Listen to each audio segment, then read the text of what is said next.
I used to think silence was my greatest armor. If I never spoke about what really happened, people could only guess. And in a way, I liked letting them wonder. Because the truth still stung like a thorn I couldn't quite pull out. This morning, I was standing by the window of my downtown apartment, silk blouse pressed, coffee warm in my hand, watching the city pulse awake. To anyone looking, I was composed, successful, untouchable. But my phone buzzed on the counter, and with it came the tremor of a past I thought I had buried. It was a message. From my cousin of all people. Your parents are telling everyone you're invited to Sarah's engagement party next month. Thought you should know. Sarah. My younger sister. The golden child. The one they chose over me. I set the cup down too hard, coffee splashing over the rim. My pulse quickened. 10 years later, and still they hadn't changed the narrative. According to the story my parents spun, I was the unlucky daughter who got dumped by her fiancé, humiliated and abandoned. Not the daughter whose own engagement had been canceled so the family could throw a bigger, flashier party for her sister. I laughed under my breath, sharp and bitter. Dumped. That word had shadowed me for years, whispered behind hands at church, echoed at weddings where I stood alone. Now here it was again, circling back into my life. And I realized maybe it was time to stop being silent. Maybe it was time they finally saw who I had become. I was 22 the night my world cracked open. The engagement party invitations had already been printed, pale ivory cardstock with gold lettering that spelled out Emily Parker and Daniel Ross. My name, entwined with his, like it was supposed to be forever. I remember sitting at the dining room table, running my fingers over the embossed details when my parents walked in. My mother's face was tense, her lips pressed into that thin, brittle line she wore when she was about to deliver something unpleasant. My father didn't sit down. He stood like a judge about to pass sentence. "Emily," he began, his voice strangely calm. "We need to talk about the engagement party." I looked up, nervous. "What about it?" They exchanged a glance, and then my mother said it. "We've decided we can't go forward with it. At least, not for you." My throat closed up. "What do you mean, not for me?" "The date is set, the venue's booked." "It's Sarah's 21st that week," my father interrupted, as though that explained everything. "We think it would be better to cancel your event and put our energy into hers. She deserves a proper celebration." The words hit harder than a slap. My hands shook, the invitations slipping from my fingers and scattering across the table. "You're canceling my engagement party for Sarah's birthday?"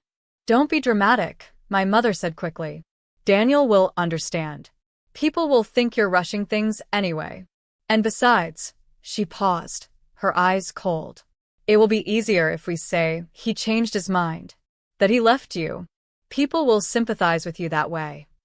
I couldn't breathe. The lump in my throat burned.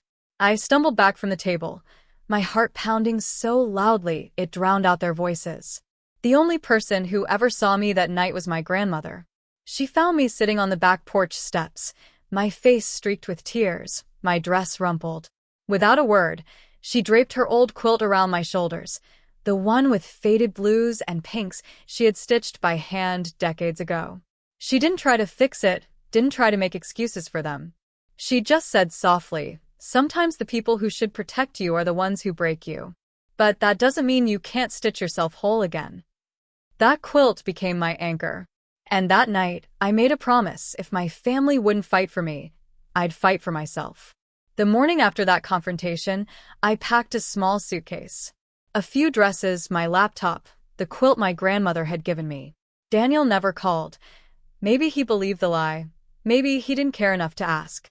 Either way, I knew I couldn't stay under the same roof as parents who would trade my future for Sarah's spotlight. I moved into a tiny studio apartment above a bakery in a neighborhood no one in my family would dare step foot in. The walls were cracked, the pipes rattled at night, but it was mine. And for the first time in my life, I felt like I was breathing air that belonged only to me.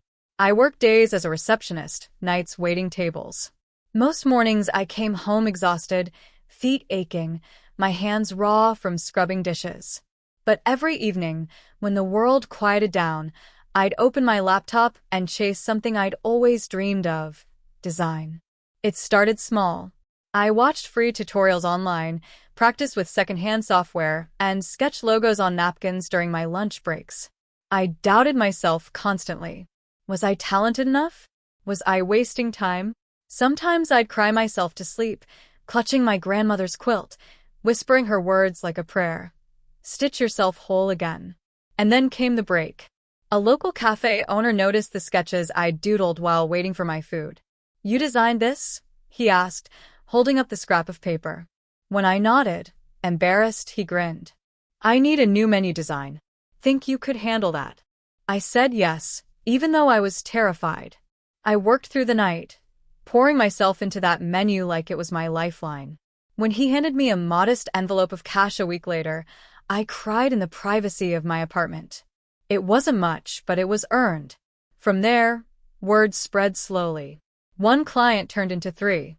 Three turned into a dozen. A year later, I was juggling so many projects that I quit my receptionist job. I rented a larger apartment, set up a real desk, bought software that didn't crash every hour. Along the way, I found a mentor, Laura Bennett. She was a sharp, fearless woman in her 50s who had built her own marketing firm from scratch. She saw something in me, maybe a reflection of her younger self, and took me under her wing. "Your work is good," she told me once over coffee, "but your fire is better. Don't let anyone dim it, Emily." Her belief in me kept me going when I wanted to quit. I learned about contracts, negotiations, branding strategies. I learned that being underestimated could be fuel, not a wound. By the time I was 28, I had registered my own design agency, a name no one in my family had ever heard of because I never told them. I posted carefully curated updates online, vague enough to sound ordinary, modest enough not to invite questions. They thought I was freelancing for pocket change, scraping by. But the truth was different. Behind the scenes, I was building something powerful, brick by brick, logo by logo. I was stitching myself whole, and stronger than I had ever been. The confrontation I had never dared to imagine came 10 years later, wrapped in the most ironic of invitations. Sarah's engagement party. I hadn't spoken to her in years. We were polite strangers now, bound by blood and betrayal. Yet somehow the invitation still found its way to my office. A thick cream envelope with elegant script, my name printed neatly, as if time and lies hadn't corroded everything between us. I should have tossed it. I should have deleted the reminder my cousin texted when she heard through the family grapevine that I was expected to show up. But something inside me stirred. A quiet, steady voice whispered, "Go. Not for them. For you." So, I went. The venue was a sprawling estate ballroom, dripping with chandeliers and soft music. Guests sparkled in gowns and tuxedos, the kind of crowd my parents always adored. Status, appearance, perfection. I walked in wearing a black silk dress that skimmed my figure and heels that clicked confidently across marble floors. Heads turned, but not because I looked broken. No. Because I looked untouchable. My parents spotted me first. My mother's smile faltered, her perfectly lined lips twitching as though the ghost of the old narrative had just walked in. My father's eyes narrowed, scanning me like he was searching for proof of failure. They expected the daughter who'd been dumped. The one who had supposedly limped away, licking her wounds in silence. Instead, they got me. I let them simmer in their discomfort as the night went on. When Sarah made her grand entrance, surrounded by friends and glowing under the spotlight, I clapped politely. She didn't meet my eyes. She didn't have to. The shadow of what had been stolen was enough. Later, while guests mingled around champagne fountains and a string quartet played in the background, my father approached me. "Emily," he said stiffly. "You came?" "I did," I replied evenly, taking a sip of my drink. "You look well." His tone was cautious, like he didn't want to risk assuming too much. I smiled. "I am well." The words hung in the air like a test. And then, almost theatrically, fate handed me the stage. A mutual acquaintance, a former client of mine, spotted me from across the room. He rushed over, beaming. "Emily, Your firm just saved my company last quarter. I still can't believe the campaign results. You're a genius. Silence fell around us. My parents' faces froze, my mother's champagne flute tilting dangerously in her hand. I tilted my head, feigning innocence. Oh, you didn't know? I turned to them. I own Parker and Company. Design. We manage branding campaigns for half the startups in this city. Our annual revenue just crossed 7 figures. Their eyes widened. Disbelief, shame, something bordering on awe flickered across their faces. I let the suspense breathe. Then, softly but firmly, I added, I wasn't dumped. My engagement was stolen from me, but I built something better. Without you. Gasps rippled through the cluster of relatives nearby, ears straining for gossip. My mother opened her mouth, but no words came. My father looked like he had swallowed glass. Sarah turned, her perfect smile slipping as she realized the narrative she had been crowned queen over had just unraveled. I didn't gloat. I didn't shout. I simply stood there, every inch of me radiating the truth they had denied me for years. The woman they had discarded wasn't broken. She was thriving. And for the first time, they had to face it. The silence after my reveal stretched long enough to feel like a second heartbeat. It was Sarah who broke it first, laughing lightly, too high-pitched to sound natural. Well, that's impressive, Emily. Who knew? I met her eyes, unflinching. I knew. That stopped her smile cold. My parents looked like they were struggling to find solid ground. My mother finally spoke, her voice a mix of brittle pride and forced sweetness. We didn't realize you were doing so well. You should have told us. We could have supported you. I almost choked on the irony. Supported me? You canceled my engagement for a birthday party. You told the world I was dumped. Support wasn't in your vocabulary then. My father shifted uncomfortably. For once, he didn't try to argue. He knew there was no defense. And that was the moment I understood something. I had the upper hand. For years, they had defined the narrative of who I was: pitiful, abandoned, overshadowed. But now the truth sat between us, undeniable, and I held the pen. I lowered my glass and said quietly, if you want a relationship with me now, it comes with conditions. My mother blinked, clearly stunned by the audacity. Sarah crossed her arms.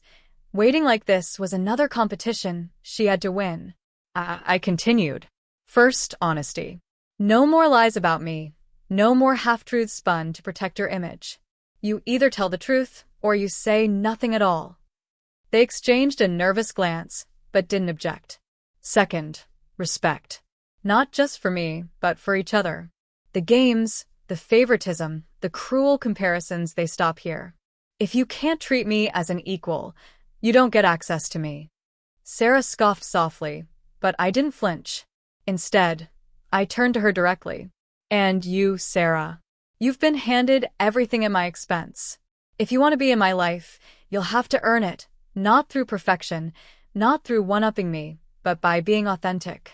Drop the act. Pursue your own dreams, not the ones mom and dad manufacture for you. Her cheeks flushed pink, and she looked away. I pressed on, my voice steady. Lastly, change. Not overnight, not all at once. But I need to see effort. Counseling, if that's what it takes. Boundaries respected. Growth pursued. I refuse to keep pouring myself into a family that only knows how to take. The words weren't shouted. They weren't cruel. They were calm, firm, stitched together with compassion and resolve. For once, they had no power to cut me down. My father cleared his throat, his voice softer than I'd ever heard it.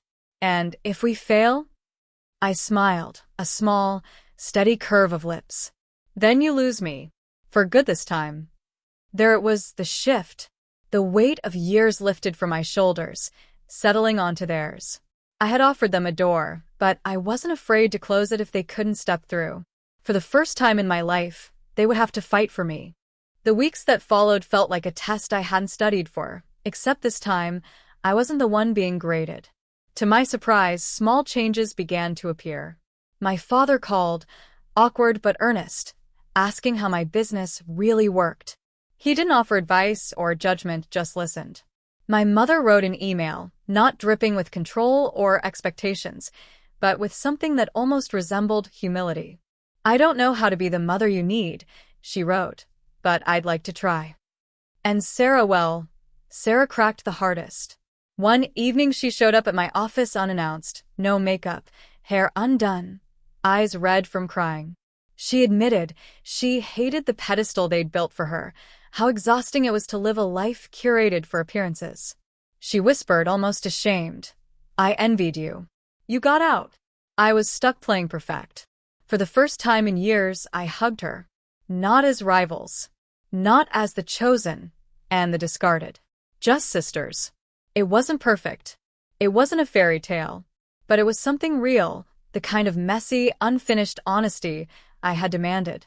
One late night, after a long meeting with a new client, I returned to my apartment.